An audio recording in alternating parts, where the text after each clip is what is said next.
Sí, ahí salimos todos. No acerco más. ¿Cierto? O sea, que la ponemos acá.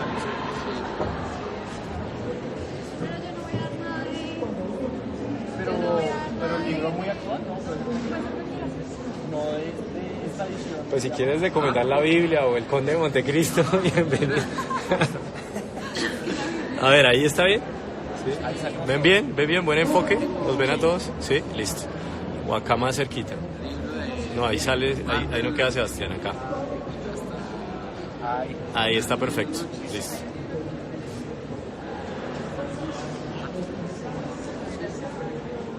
¿Que no lo han leído? Ah, ese es el que puedo recomendar.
Uno es de Instagram, transmite lo que...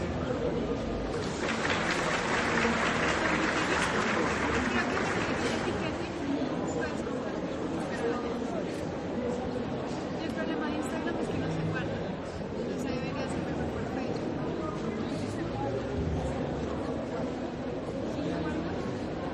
Porque la que si no se pierde se puede pasar a YouTube y después descargar y subir.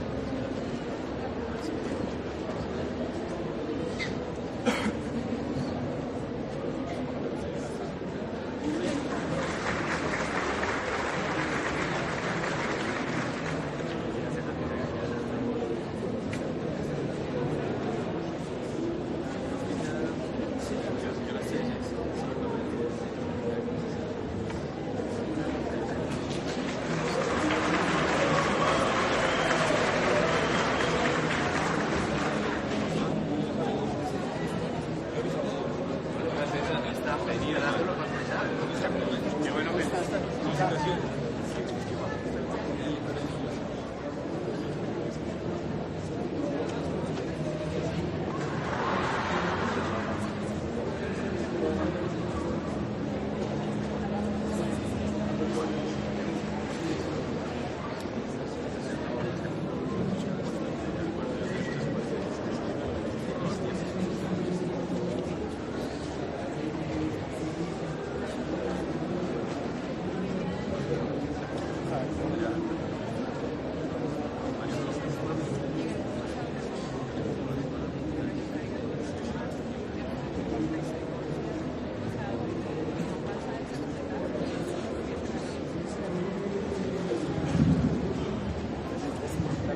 Bueno, muy buenas tardes a todos. Muchísimas gracias por acompañarnos en este momento tan interesante de la vida del país para discutir a propósito de la publicación de este libro, El pueblo contra el civismo, el plebiscito por la paz en Colombia y los límites de la democracia, con sus autores que se encuentran aquí en el salón.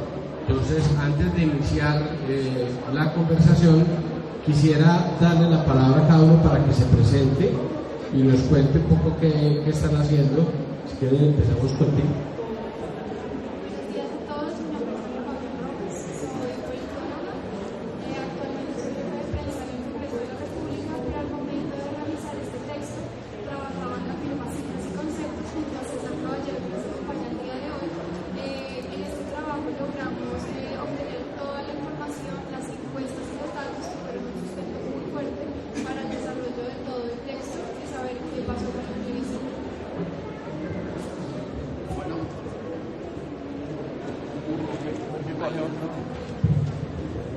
Buenas tardes a todos.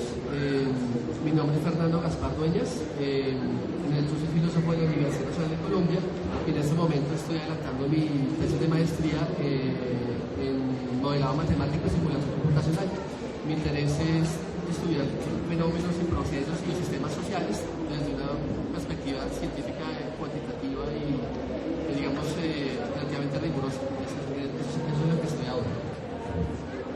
Hola, buenas tardes a todos. Gracias por asistir. Mi nombre es Dayana Jiménez.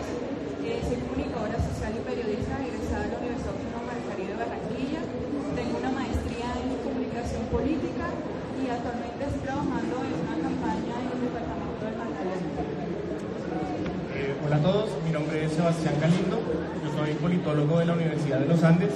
Acabo de terminar una maestría en comunicación política en la Universidad Externada de Colombia y mi trayectoria profesional se ha guiado básicamente en asesorar en temas de comunicaciones a compañías de los sectores público y privado. Buenas tardes, gracias por su asistencia. Mi nombre es José Fernando Flores Ruiz, yo soy abogado, tengo un doctorado en ciencia política, actualmente soy funcionario de la Fiscalía General de la Nación, profesor en varias universidades y estoy muy honrado de estar aquí con ustedes para contarles cuáles fueron los hallazgos de este libro que vamos a lanzar hoy y que tuve el gusto de escribir a 10 manos con 3 de mis estudiantes del curso de Teoría Democrática de la Maestría en Comunicación Política del Externado y un colega filósofo, experto en modelado matemático, que es Fernando, muy apasionado de la teoría democrática. Muchísimas gracias. Vamos a empezar esta sesión con Sebastián para que nos cuente un poco cómo nació este libro, cómo fue que terminaron ustedes animándose a publicar este texto acá. Bueno, todo pasó en el primer semestre de 2017. Junto con María Paula y Dayana estábamos iniciando nuestra maestría en comunicación política en la Universidad Externada de Colombia y teníamos una clase con José Fernando sobre teoría democrática. Era primer semestre de 2017, entonces el plebiscito era algo muy fresco, era algo que pues, las votaciones fueron el 2 de octubre de 2016, entonces lo teníamos muy en la cabeza y en el curso nos enseñaron sobre los límites de la democracia. Entonces, a raíz de eso, hicimos un trabajo para esa materia enfocado a por qué el plebiscito no había ganado, o sea, por qué el sí no había ganado en el plebiscito y cuáles eran las razones que llevaron al gobierno a llevar a votación una iniciativa que no necesitaba que se llevara pues, a las urnas. Entonces ahí pues conocí a María Paula, que trabajaba en cifras y conceptos, entonces tenía toda la data, a Dayana, que también conocíamos, digamos, el tema de la región Caribe. Ella fue muy fuerte en una variable que es el huracán Matthew, pues que afectó a esa región Caribe y que llevó a que muchos votantes no pudieran ir a las urnas. Entonces creo que hicimos un muy buen equipo.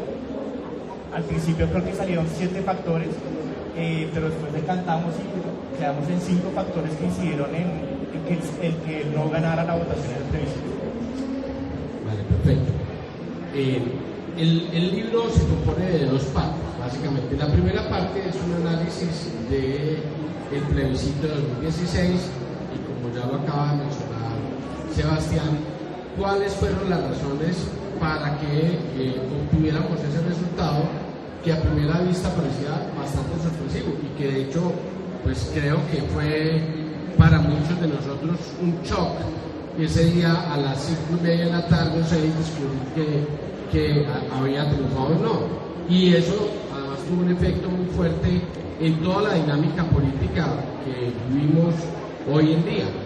Y la segunda parte trata de hacer una discusión de algo que creo que no es muy común en Colombia, y es hacer una discusión desde la teoría política sobre el tema de la teoría democrática y su utilidad para el tema de toma de decisiones.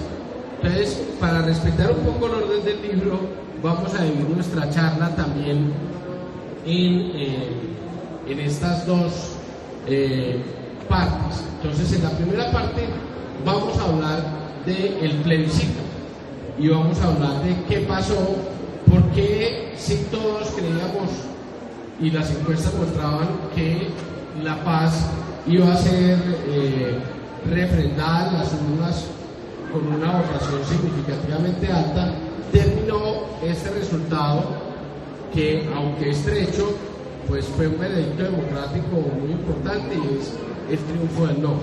Entonces, arranquemos un poco con el planteamiento del tema, José Fernando. ¿Por qué crees tú que es importante que intentamos estudiar este hecho que a mí me parece, y lo voy a ver más adelante, digamos, un hecho trascendental en la política colombiana reciente? Vale, muy buena pregunta, Juan Fernando. Yo comenzaría por decir que todos somos unos genios cuando tenemos que explicar lo que pasó con perspectivas del pasado, ¿no? Pues predecir el pasado es muy fácil. Cuando las cosas ya pasaron y tratamos de buscarle la explicación, entonces encontramos un catálogo de explicaciones, pero yo creo que el día del plebiscito, el 2 de octubre del 2016, nadie se esperaba ese resultado. Me permito hacerles una pregunta. ¿Aquí alguien predijo que iba a ganar el no el 2 de octubre del 2016? Levante la mano, por favor, si lo hay. ¿Usted? Bueno, la felicito porque es visionario. Entonces, el ejercicio que tratamos de hacer ya retrospectivamente en el libro es justamente ver por qué ganó el no. Y sobre todo tratar de dilucidar si era posible predecir que el no iba a ganar. Y a partir de esos 5 factores que finalmente escogimos como los más determinantes del resultado electoral, porque como dice Sebastián, no fueron 5, fueron 10, habría podido ser 15, 20, los fenómenos sociales son multicausales, pero los 5 determinantes que escogimos, llegamos a la gran conclusión de que al menos 4 de esos factores eran predecibles, se habrían podido calcular con un conocimiento de la teoría democrática, con un buen análisis de los datos disponibles, y tal vez el único factor que sí fue totalmente impredecible, para ponerlo en términos de taler un verdadero cisne negro, fue el huracán Matthew, un fenómeno meteorológico que tuvo un impacto tremendamente importante, porque si el huracán Matthew no se hubiera producido, él sí habría ganado. Ese fue el cálculo que hicimos de manera cuantitativa. El huracán Matthew subió el abstencionismo significativamente en la región que era más favorable al sí. Y en el cálculo que hacemos de si no se hubiera producido de no producirse este huracán Matthew, cuánto habría aumentado el sí su caudal electoral con base en los niveles de favorabilidad que tuvo en la votación, nos daba que habría ganado el sí. Entonces eso es lo primero que me parece importante decir. Ese factor impredecible meteorológico habría inclinado la balanza hacia el sí. Pero en los otros 4 factores, la gran conclusión a la que llegamos es que eran factores predecibles, sobre todo un factor sobre el que hay mucha literatura de teoría democrática, es el que nos dice que cuando un presidente es altamente impopular, por nada del mundo debe arriesgarse a convocar un evento electoral para ratificar lo que sea, porque podría ser, era el contenido del acuerdo final de paz, pero habría sido cualquier otro debate. Si el gobierno de Santos hubiera querido aprobar popularmente otro tipo cualquier norma jurídica, lo más probable es que habría perdido porque el presidente era altamente impopular. Un mes antes del plebiscito, el presidente Santos tenía 32% de favorabilidad, frente a una favorabilidad del líder opositor Álvaro Uribe que superaba el 50%. Entonces, de entrada, los estudios sobre los procesos plebiscitarios, referendarios, nos dicen que es muy mal negocio hacer una consulta popular cuando el gobierno que la promueve no está fortalecido ante la opinión pública. Ese es un primer factor. Otro segundo factor fueron las encuestas. Las encuestas todas decían que iba a ganar el sí. Y entonces eso le dio mucha confianza al gobierno para decir, hombre, vamos con todo, a pesar de que muchas personas le dijimos al gobierno, muchos columnistas de opinión entre los que yo me encuentro, y dijimos, hombre, muy peligroso hacer esa consulta. Además no tiene necesidad de hacerla, porque jurídicamente no había ninguna obligación de hacer esa consulta. El presidente estaba autorizado para negociar la paz y había ganado las elecciones del 2014 justamente con el mandato popular de que sacara adelante la paz y el acuerdo de desmovilización. Pero así todo, el gobierno persistió y sacó adelante esa iniciativa a pesar de todas las advertencias y quiso darle esa legitimación popular reforzada a los acuerdos. Pero entonces la primera pregunta que respondemos es si las encuestas fallaron. Y la respuesta es que las encuestas no fallaron. Las encuestas estaban bien hechas. Y hacemos hicimos un análisis muy detallado sobre las encuestas que se publicaron y lo que pasó fue otra cosa. Lo que pasó fue que en Colombia lamentablemente existe un veto de una semana antes de elecciones en el cual no se pueden publicar encuestas. Y ese veto de una semana se vuelve en realidad de 10 días por el tema de lo que toma hacer el campo y el procesamiento de los datos. Entonces son 10 días en los que no sabemos qué pasa en Colombia con la opinión pública. Podemos medirla, pero no publicar los resultados. Por fortuna hubo una encuesta que hizo Terreno en los últimos días de la campaña, es decir, entre el día de la firma del acuerdo en Cartagena, que fue un error, según lo planteamos en el libro, y el día de elecciones, una diferencia de 6 días, y en esos 6 días esa encuesta, que es una encuesta del Latinobarómetro, la encuesta La POP de 2016, alcanzó a detectar el cambio de opinión entre los indecisos a favor del sí. Un montón de gente que dijo que no iba a votar en las últimas encuestas que conocimos, en esa recta final, en ese sprint, cambió de opinión y pasó del abstencionismo a decidir votar, a decidir manifestarse ese día, y pasó en su gran mayoría, en el libro está muy bien explicado cuantitativamente esto, a decidir que iba a votar en favor del no. Y eso fue lo que terminó inclinando la balanza en las encuestas. Entonces las encuestas estaban bien hechas. Entonces las encuestas fueron uno de los factores que explicaron la confianza del sí, pero finalmente terminaron desorientando al electorado y sobre todo a las élites políticas, haciéndolos creer que el triunfo estaría asegurado, y no fue así. Es que para que Fernando no nos cuente solo todo el libro, vamos a darle la oportunidad a los demás de que nos cuenten un poco sobre los hallazgos de la investigación, ¿vale?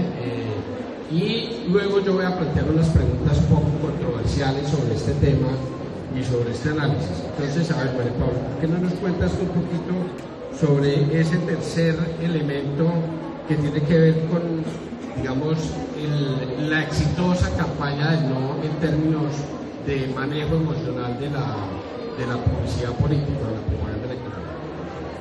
Bueno, en ese momento, cuando realizamos la investigación, trabajaba en ciertos conceptos cuáles son preguntas de caballeros, y nos hicimos la pregunta muchas veces: ¿qué pasó?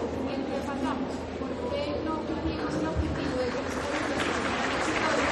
Si con esto estábamos más de recibir personas de las encuestas que nos aseguraban que iban a votar por el sí. Encontramos diversos factores, pero entre uno de ellos, después de que la campaña del no fue realmente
digamos, Bueno, ahí... una de las cosas más valiosas del libro es que combina, digamos, el análisis teórico con la información práctica y los datos. Es decir, cada uno de estos elementos que ellos están planteando en el libro se desarrolla un poco cuál es la literatura y qué sabemos sobre este tema, con qué nos muestra la realidad a partir de las encuestas. Un problema que nosotros tenemos, y efectivamente lo acaba de mencionar José Fernando, es la veda electoral, porque en todos los países del mundo se estudia el comportamiento electoral a partir de las encuestas que se hacen el día de las elecciones. Es distinto el boca de urna. El boca de urna es preguntarle al votante cómo votó, pero en los estudios del que es este centro de investigación electoral que hace digamos, recopilación de estudios electorales en todo el mundo, la mayor parte de la información se recoge ese día de las elecciones. Se preguntaban, ¿usted por qué votó? ¿Cuál es el elemento más importante? Por eso es que, por ejemplo, los Estados Unidos tienen tanta información para saber, incluso estado por estado, género, nivel de ocupación, cómo es que la gente se comportó. Pero quería pasar al cuarto punto, Sebastián. ¿Por qué no nos cuentas tú un poco sobre el tema del voto cristiano? Bueno, este cuarto punto se complementa mucho con el tercero, porque acá hablamos sobre el voto cristiano en contra de la ideología de género. La campaña ¿Ese micrófono se está oyendo bien? Vale, ¿no? Coge el otro, por favor. ¿Mejor? Ahora sí. Bueno, el cuarto punto es el voto cristiano en contra de la ideología de género. Entonces acá encontramos que en el libro lo planteamos muy bien, y es que la campaña del no tenía como una ventaja porque tenía 3 variables a su favor. La primera de ellas es que nos encontramos que volcó el discurso a un ámbito plenamente emocional y dejó a un lado el tema racional. Entonces aquí la ideología de género jugó un papel fundamental, porque decían que el plebiscito iba a favorecer a la comunidad LGTBI y que además atentaba contra la estructura tradicional de la familia. Entonces Colombia es un país que todavía con los líderes religiosos muy fuertes, y hay muchas personas que se dejan guiar por lo que le dice su líder, sea cristiano o católico, y esta ideología de género llevó a que muchas personas votaran en contra de los acuerdos porque pensaban que tenían contenido en contra de la familia tradicional y a favor de la comunidad LGTBI. Creo que este punto fue muy importante. Dentro del libro encontrarán una encuesta que demuestra que un porcentaje importante decidió votar por el no por este factor, que es decir, cifras y conceptos, y hay que tenerlo en cuenta dentro de las variables, que también es un tema muy emocional que eso es no, para que la gente votara berraca, y las personas con ideologías religiosas que van en contra de algunos ideales, pues se aprovecharon de eso para captar su voto. Voy a hacer un comentario sobre este punto como para que fluya un poco más la conversación, y luego retomo puntos anteriores. Pero sobre este punto me parece que además hay un elemento que no analizamos bien, y es que el tema de ideología de género fue promovido muy fuerte por grupos evangélicos y cristianos, que en realidad, digamos, no son la mayor parte de la población, digamos, de fe en el país, de los que van a las iglesias, pero sí tienen una característica, que es que son grupos que tienen mucha capacidad de movilizar a la gente para que vote. Pero tuvo a mi modo un efecto adicional sobre la Iglesia Católica, que siempre había apoyado el proceso. Y en la última semana, o en las últimas semanas, perdónenme la expresión coloquial, la Iglesia Católica reculó. ¿Por qué lo hizo?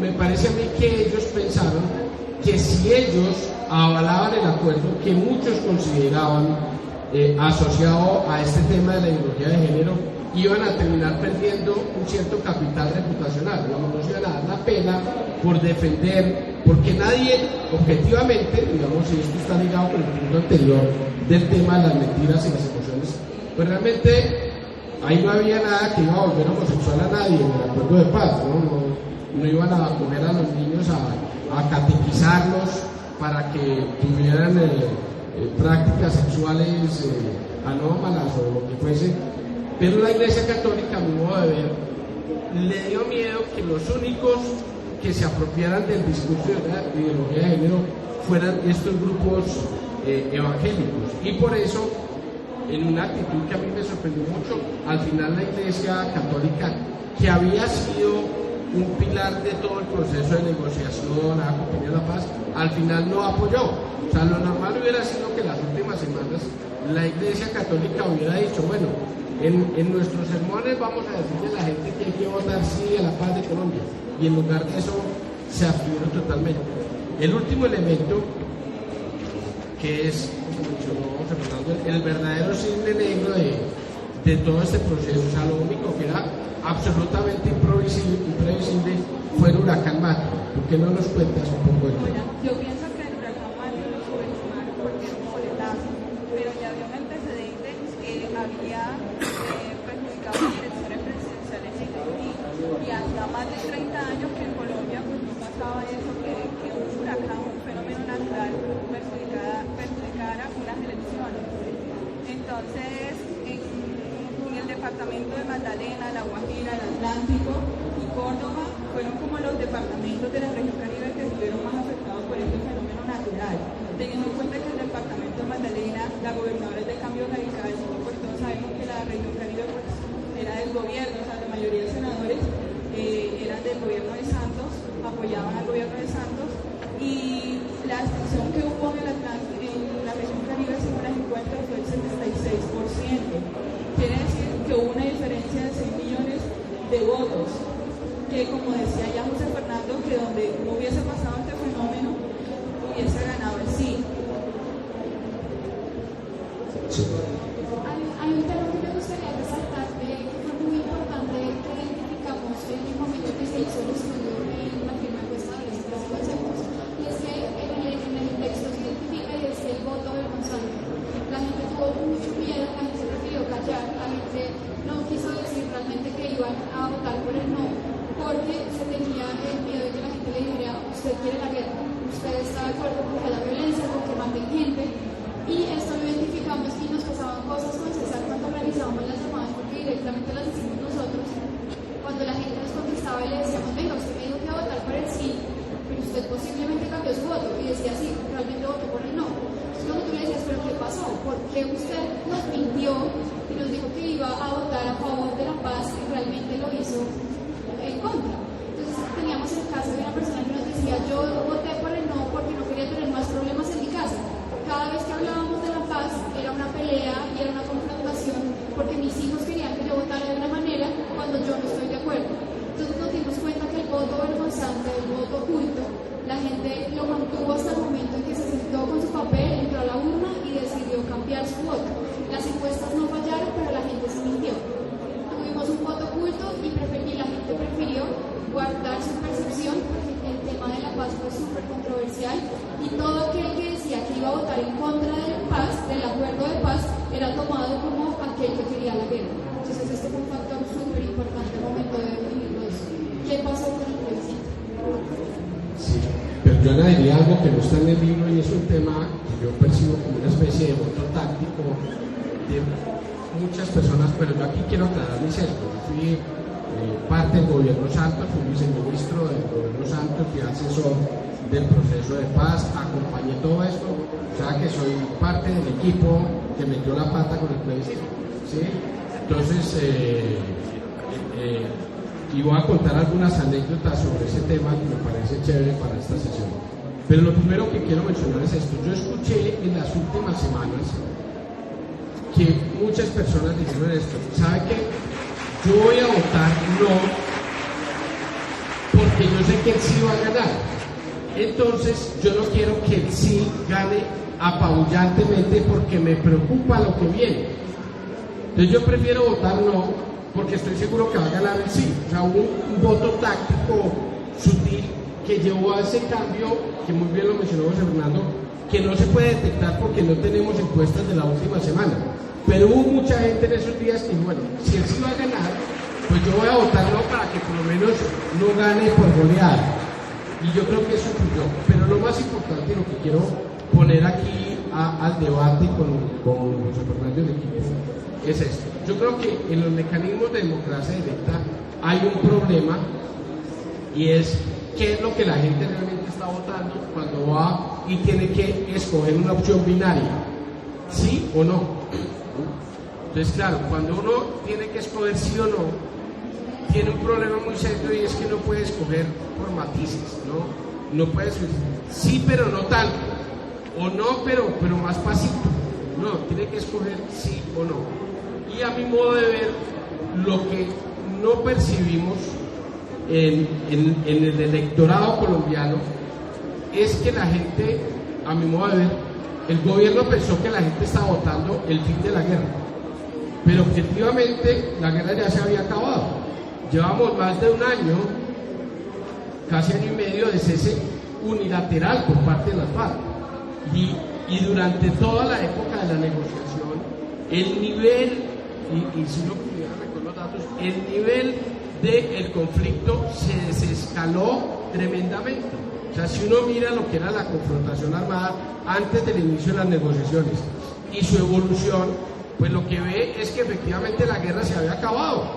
Entonces la gente no estaba votando el fin de la guerra porque ya sabía que la guerra se había acabado y no creía que las FARC se fueran a devolver para el monte.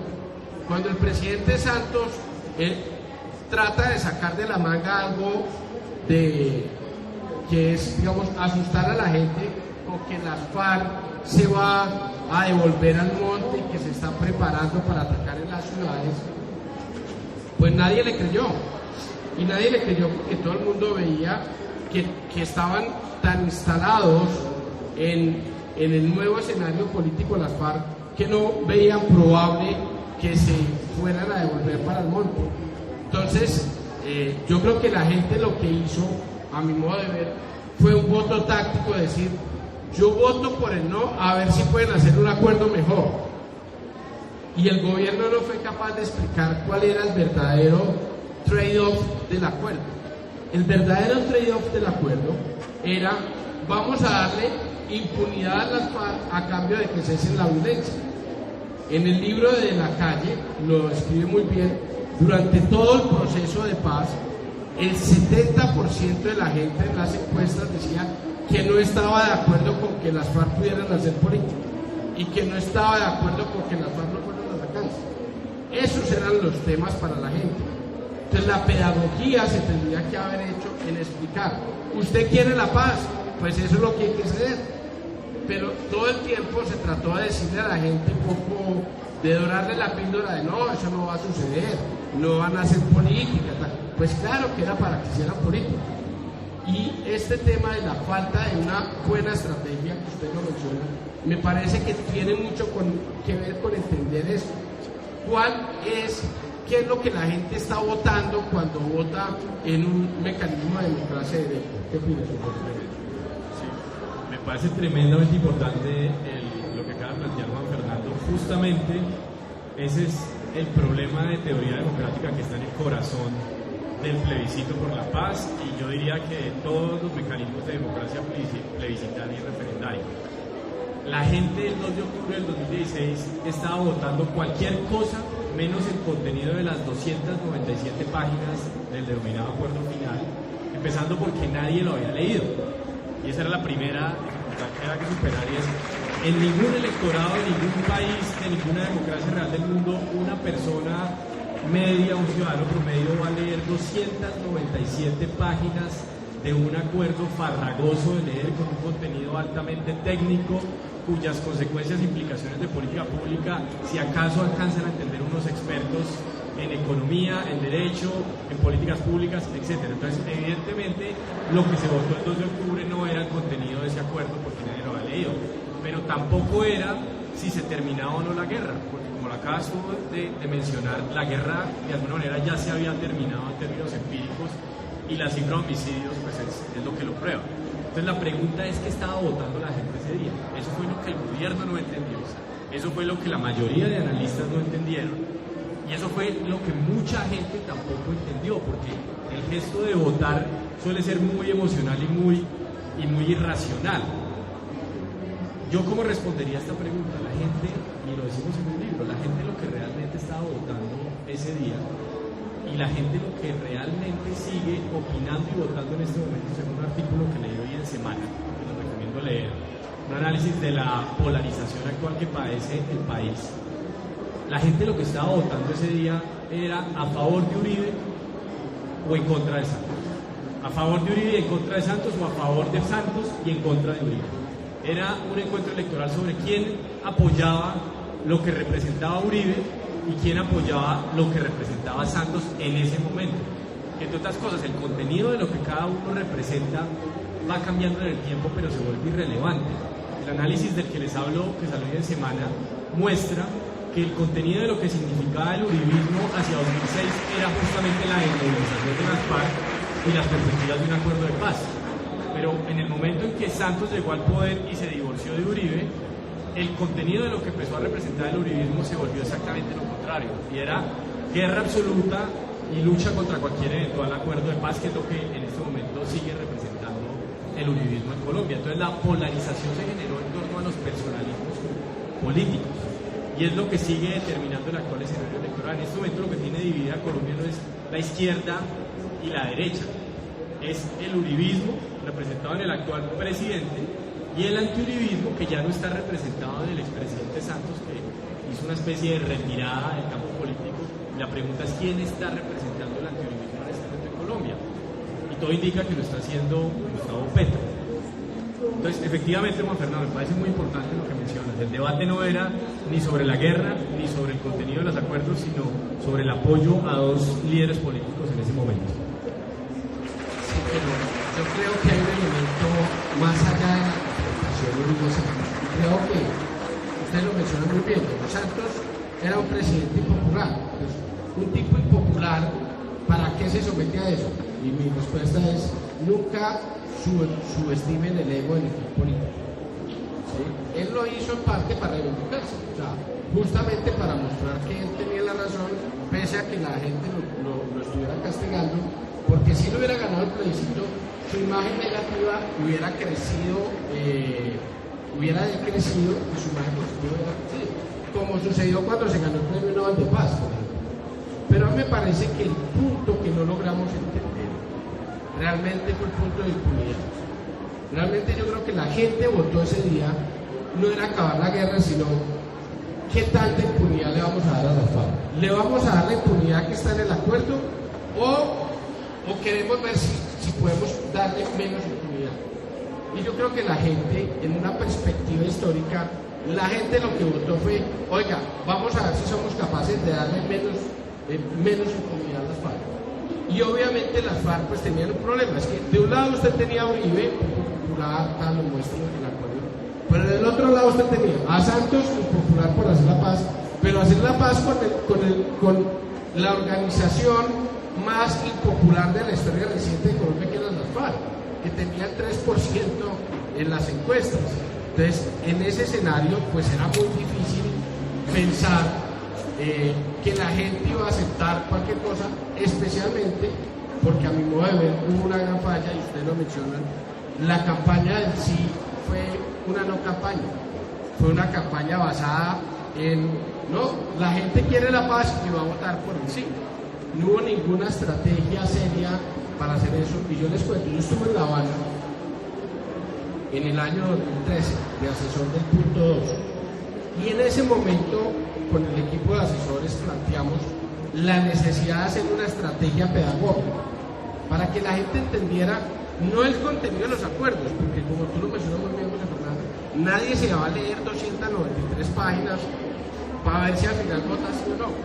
¿Sí? Si de pronto lo ponen a votar por capítulos, a lo mejor se lee a ver qué capítulo le gusta y qué capítulo no le gusta, pero obviamente no se puede votar un acuerdo de paz por capítulo.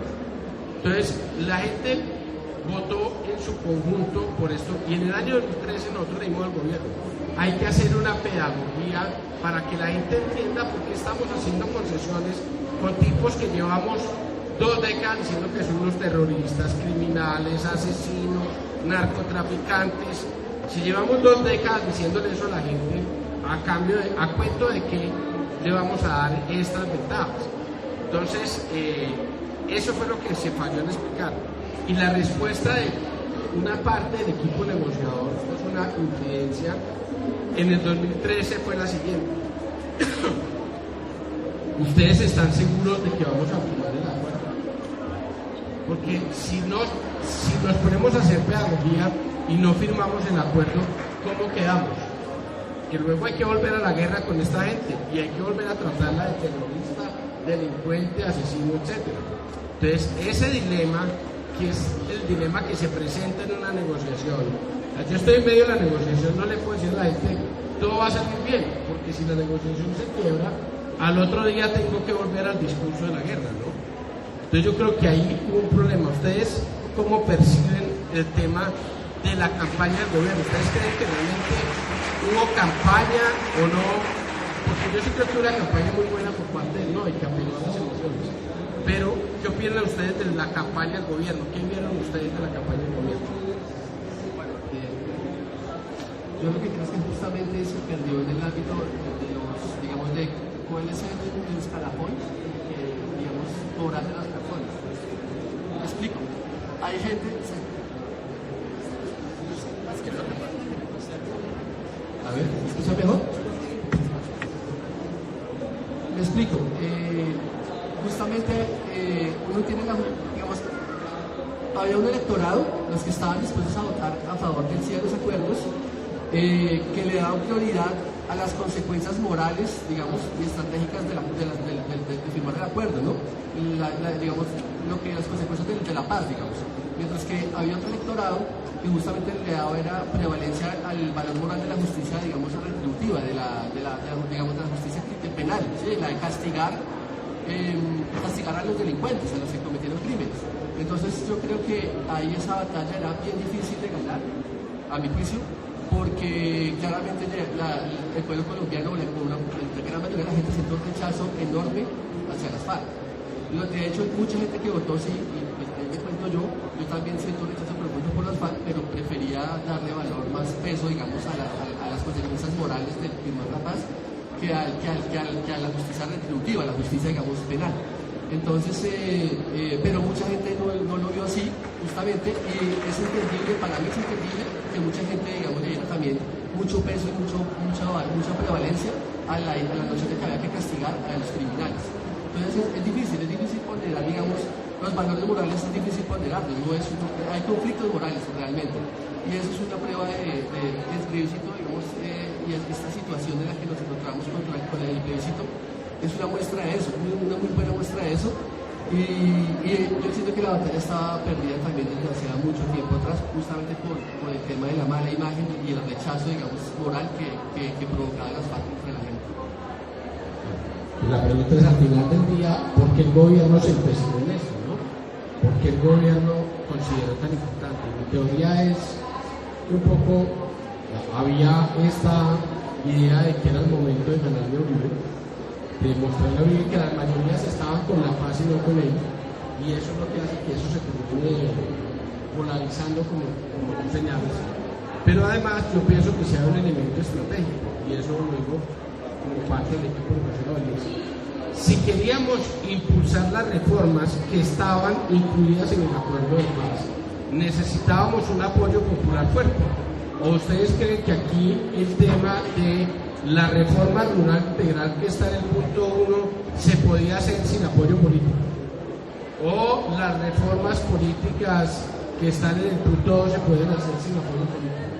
Nuestra lectura era que si no había un apoyo político, esas reformas no se iban a hacer.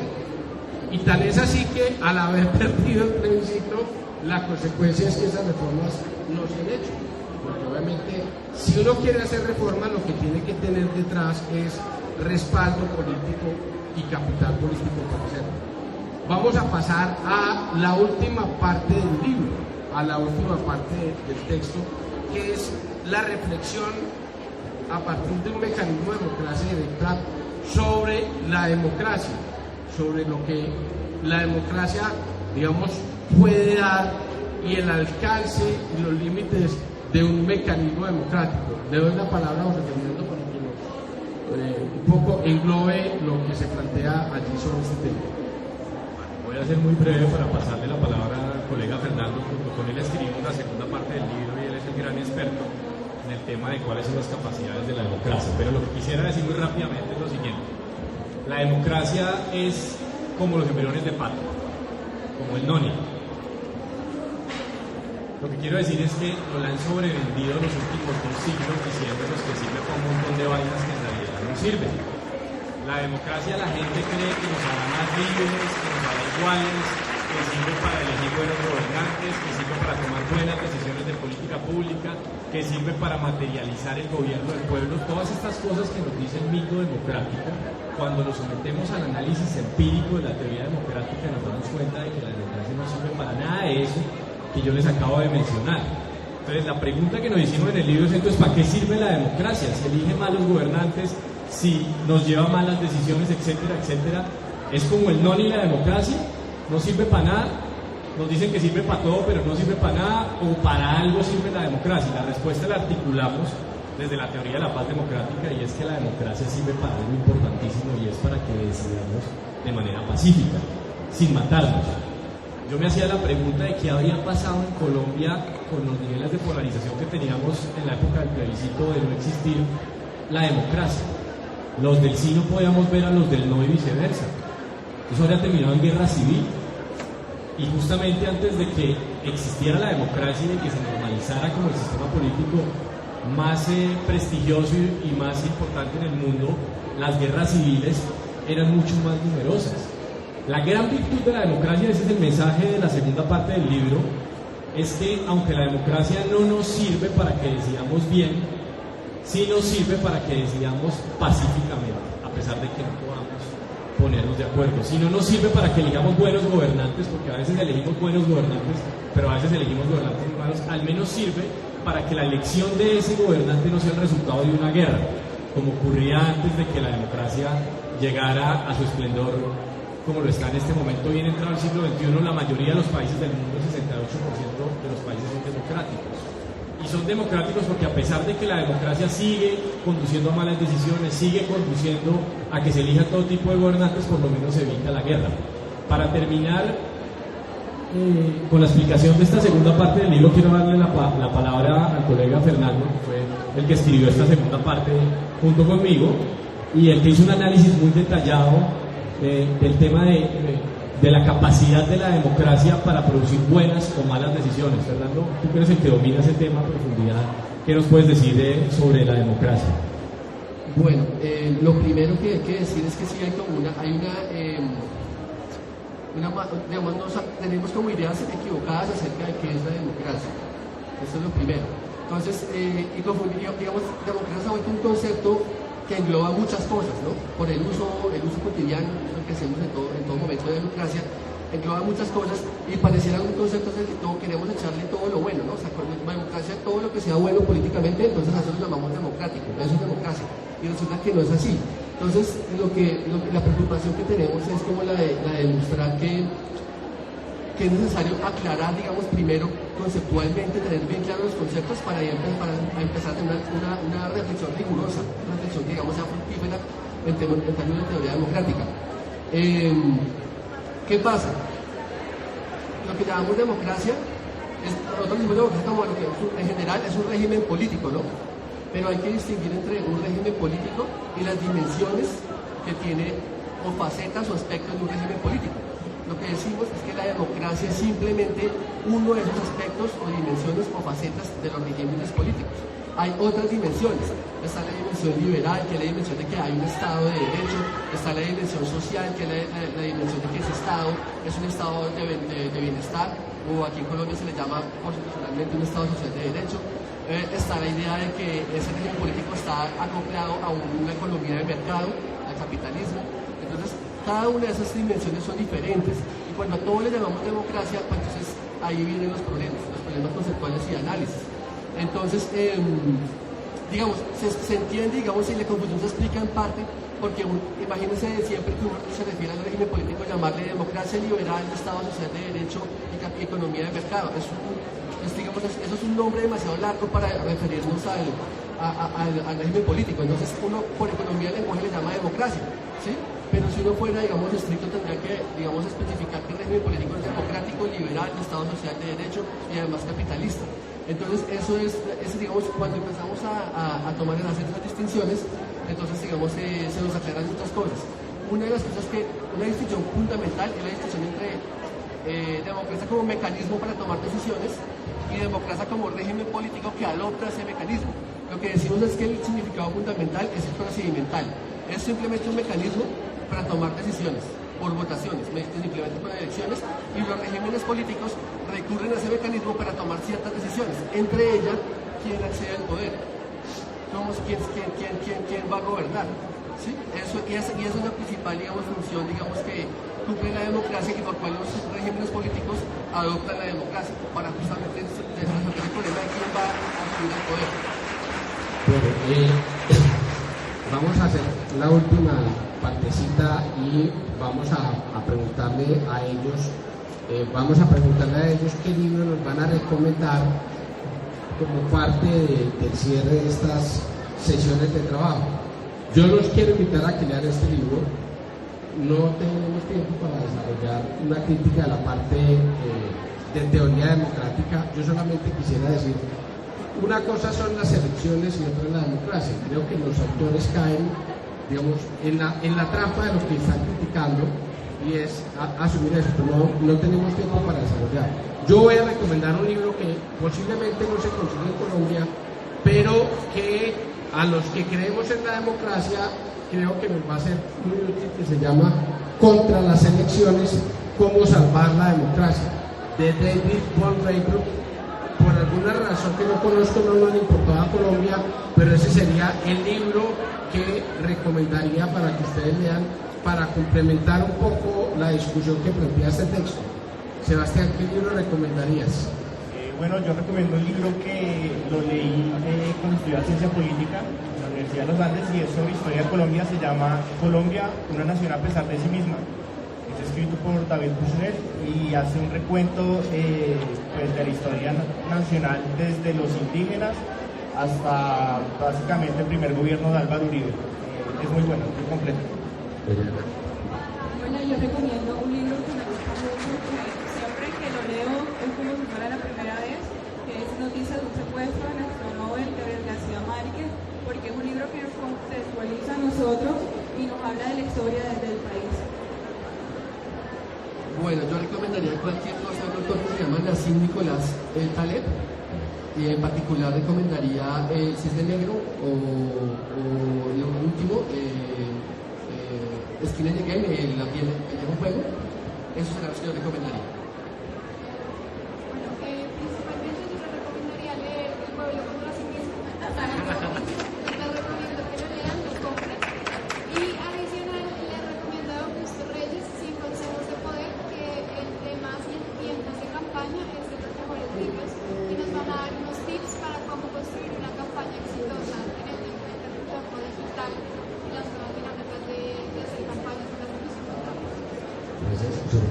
Bueno, y yo cierro. Yo les recomiendo el mejor libro que me leí el año pasado, que es el de Harari, se llama 21 lecciones para el siglo XXI. Habla de todo, pero puntualmente sobre la democracia. Harari dice que en este momento la democracia tal vez está en camino a la obsolescencia. Es decir, que en un futuro no va a servir como modelo político porque está en incapacidad de procesar la cantidad masiva de datos que en este momento tienen que procesar los gobiernos para tomar racionalmente las decisiones de política pública. En esa medida, Harari dice que es probable que tengamos en unos cuantos años unas dictaduras digitales, es decir, una serie de algoritmos que con el auge del Big Data y del Machine Learning y de todas estas nuevas tecnologías sofisticadas de procesamiento de datos decidan por nosotros, como ya lo están haciendo. Ustedes vinieron a Corferias, los que vinieron en el carro seguramente haciéndole caso a Waze. No se arriesgaron a tomar ustedes la decisión de qué camino coger. Harari plantea que en unos años eso va pasando en nuestros sistemas políticos. Muchas gracias por su presencia. Muchísimas gracias. Y muy invitados a leer entonces El pueblo contra sí mismo. ¿Dónde está? ¿Sí lo consiguen? El libro está disponible a la salida del salón. Ahí el que lo quiera conseguir, bienvenido. Gracias. Sí, claro.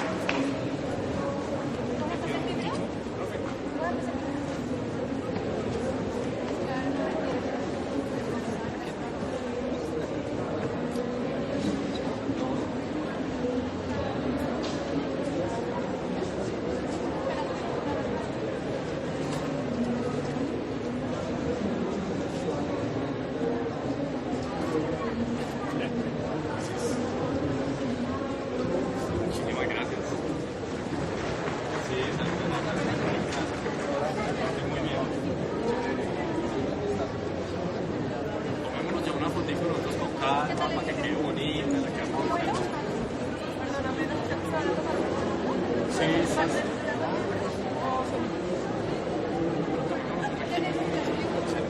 Déjanos ahí. Ya nos lo llevamos para afuera. Dale.